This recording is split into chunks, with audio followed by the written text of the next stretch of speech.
guys, if you are wondering what it's like to give birth naturally to twins, I am here to tell you. It has been 4.5 years, but I'm finally going to give you our birth story of how we had twins at 39 weeks and 6 days. That's right, full term. And not just full term, they didn't want to come out, so they were induced. I got pitocin, I got the epidural, and they came out my hoo-ha. So here is the story. If you want the short version, that's linked below, or I'll put it up here, one of those sides. Most doctors won't let you go past 38 weeks with twins, but my doctor was pretty comfortable as long as we were monitoring me, and I was going in twice a week for scans and everything looked great, and he said, you know what? We can go right up to 40 weeks. So we did, and I was so nervous, guys, so scared that I would just go in for a scan one day and one of them would just not have a heartbeat or something. Like they smothered each other in there, they didn't have space to grow anymore, I don't know. But somehow, by some miracle, they were both super duper healthy, like crazy. Like I don't know how we did it. I was still walking like 1.5 miles each way to my scans, pushing my son, my 2-year-old, in a stroller. So like, I don't know how. I was so lucky to be so healthy through the pregnancy, but I was. 39 weeks, 6 days, we scheduled my induction. So it was so weird, like night and day, because with my son, he was natural, no drugs, 53-hour labor, guys. I was like walking around the neighborhood for days. Like it was awful. But this time around, it was scheduled, and so weird to just like go into the hospital all pregnant but not in pain and just be like, hey, let's have some babies today. So we did, and we went in, and then my husband and I had to wait a while in the triage waiting room to get a bed, I guess. And so we got some lunch. I got a burrito from downstairs because I knew once they got the drugs going, I wouldn't be allowed to have any food. And I knew I wanted energy because I was gonna try to push these babies out. As scared as I was, we were gonna try for it. And so we had lunch, and then I got put into the triage room, and they hooked me up to the monitors. They put one monitor around your waist is to measure your uterine contractions, and then they put 2 more monitors on, one for each baby. And they were having a hard time to keep both babies on the monitors. Both monitors were picking up the same baby, so they would like lose one, and it was a little bit nerve-wracking because they couldn't continuously monitor both babies. They were having trouble. I was progressed a decent amount that they were felt pretty good that the induction would be successful.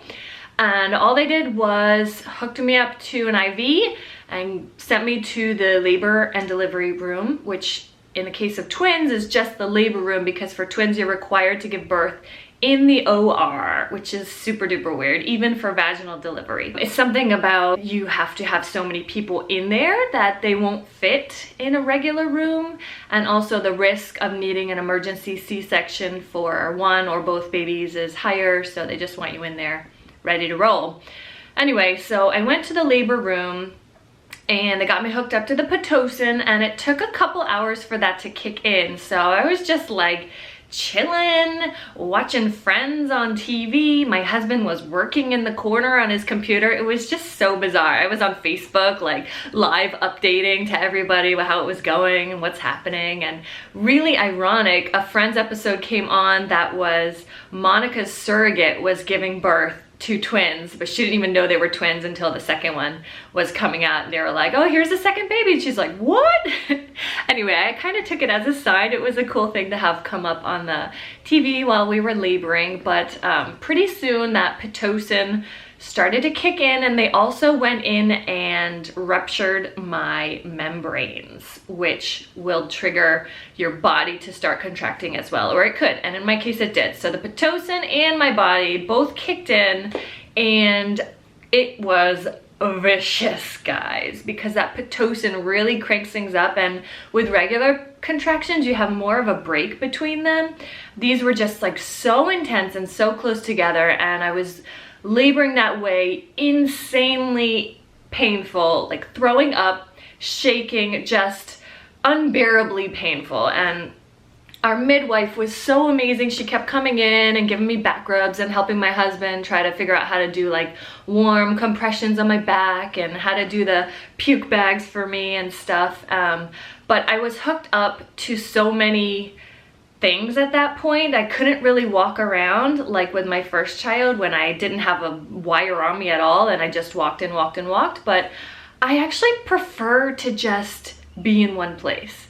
So I was on the bouncy ball and I just kind of didn't want to move. And it was all I could do to relax because she's just like, tense up, right? But then your body's tensing up too and you need everything to just relax. But how do you relax when it's that painful? So, oh God, it was awful. But I was so sure, guys, that I was not going to get the drugs because I didn't get them with my first. And I was like, oh, screw this, I'm not getting drugs. But when the anesthesiologist came in, and I was already at 9 centimeters.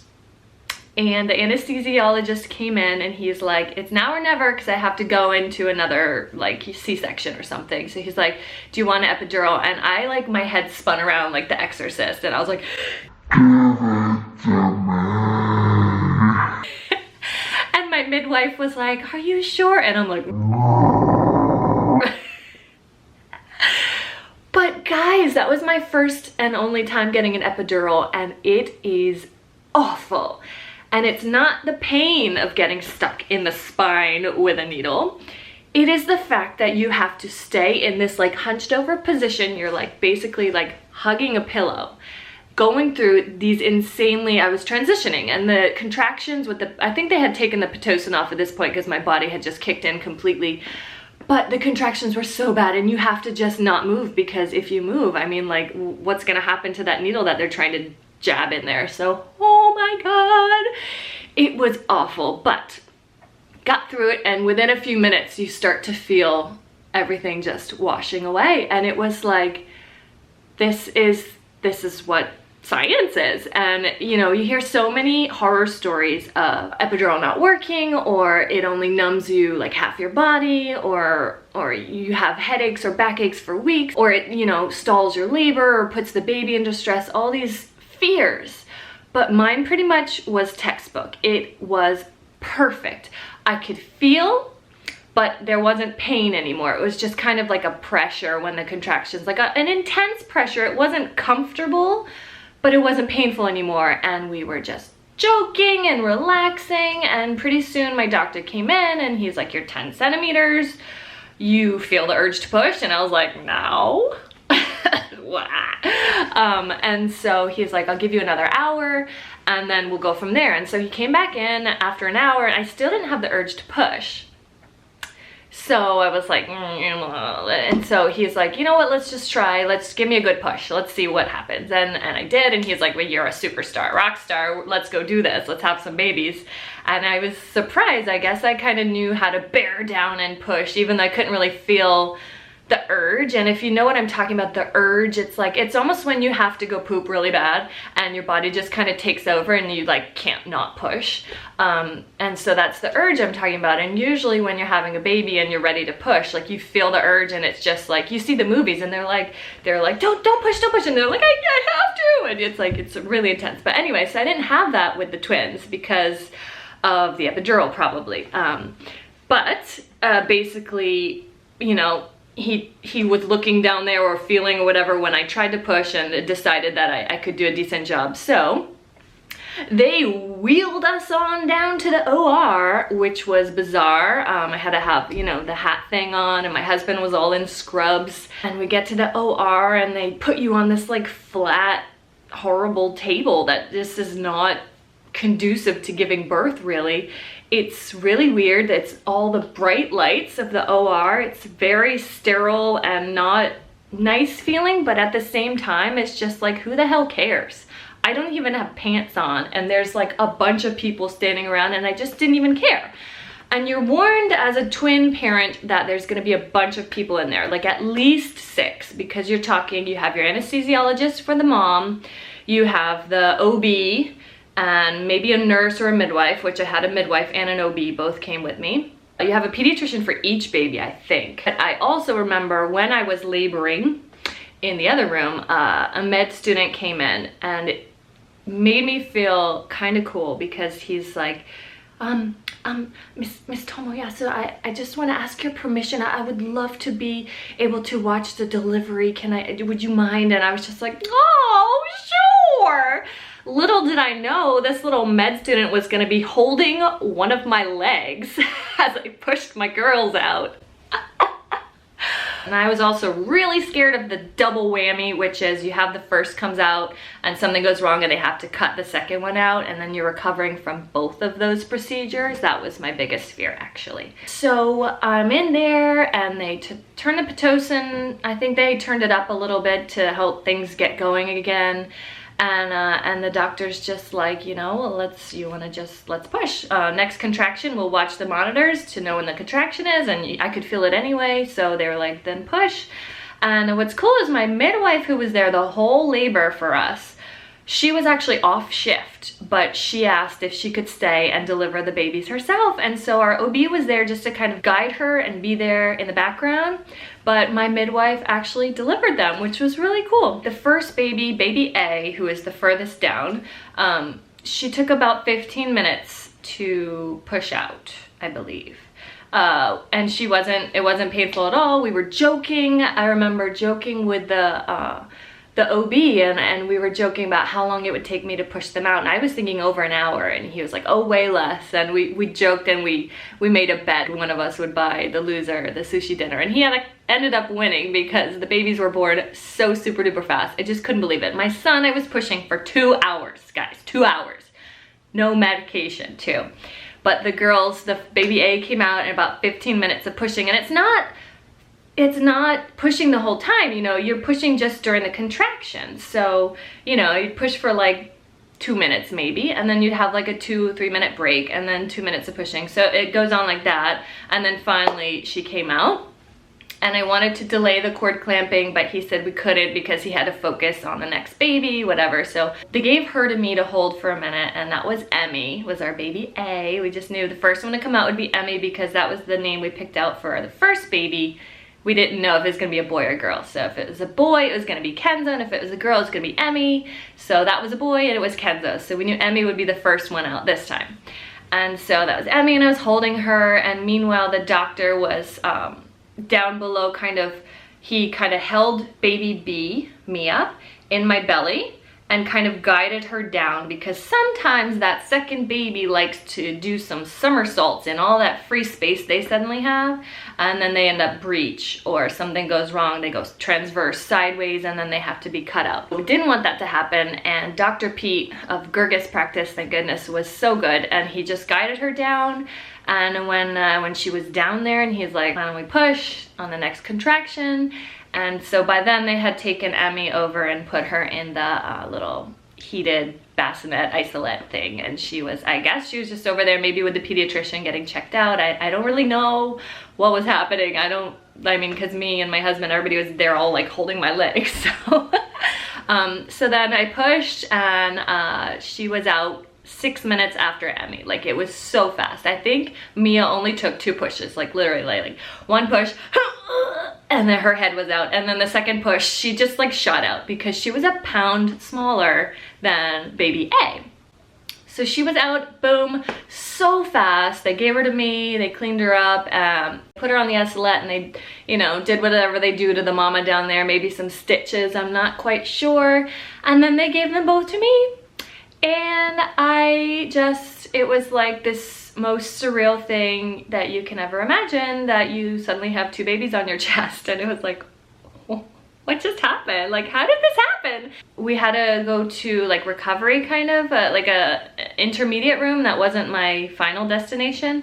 And I got to breastfeed the girls, and we ordered dinner to be delivered, and we ate, and I had to, they kept checking their sugar levels, and Emmy had a tough time to catch up. She almost had to go to NICU. But they kept saying, just put on your breast one more time. And so finally her sugar levels, they had to jab her poor heel like 5 times. But finally her sugar level was high enough, and then we could all, once there was a room for us, we went up. It took a couple of hours, and it was like midnight. We were exhausted. So anyway, then we went up, and with twins, you are given a private room for free because you can't fit 2 bassinets in like a regular room with someone else in there. They just keep coming in, the nurses, the people to take your order for food, which the food was terrible, photographers, like it's just like crazy amounts of people who come in to disturb you. We just did not sleep well. And my husband was like on some like reclining chair that he didn't even realize reclined until the second night. That was bad. It was hard figuring out how to feed them. I couldn't tandem feed. It took a couple weeks till I figured that out. And they were just nonstop, like they just wouldn't stop crying. And so at some point I just broke and I was like, told my husband, I was like, you have to just take them to the nursery. I have to sleep. And I was like, you know what, tell them I don't even care. Like they can give them formula. I just don't care. And so he went and came back and I was like, are they gonna give them formula? And he was like, yeah. And I was like, go tell them not to. I just like the hormones and the feelings of what you go through as a new mom. It's just ridiculous. But he went and told them, and by then they had not given them anything and the nurse had already gotten them to go to sleep. So it was amazing. And then I got to sleep. I recovered so much quicker from this one than with my son. I was up within an hour. I like walked to the bathroom. I mean, like it was just, I was so fine. It was crazy how lucky the pregnancy, the childbirth, and the recovery was all super duper easy, really lucky. Certainly that's not the case for everybody, but it is possible. So if you're a twin mom to be, take this as kind of the best that can happen scenario. It can go perfectly well and smoothly, and this should be what your goal is, but know that things can go wrong.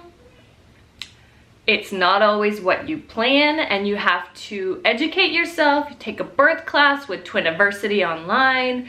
Know what can go wrong and how you will go about dealing with that if you have a C-section. Be prepared for how that recovery is gonna go, and having a night nurse or a family member come stay with you. My parents came and stayed with us for 3 weeks. I was expecting to deliver sooner, so they actually with us while I was still pregnant for over a week, and then they stayed for about 2 weeks after the babies were born, and that was really helpful, mostly with just feeding our family and cooking, and then also to let me just take a nap every day in the middle of the day. It was super nice to have that. I really recommend if you can have somebody stay with you, family or whatever, like really, really helpful, and especially also if you have an older kid, can help to entertain them. Although our son was 2 3/4 and was just such a mommy's boy. He would not let my mom take him out for a walk. He just screamed bloody murder. He just wanted to be with mommy, which was rough. Anyway, that is my twin birth story.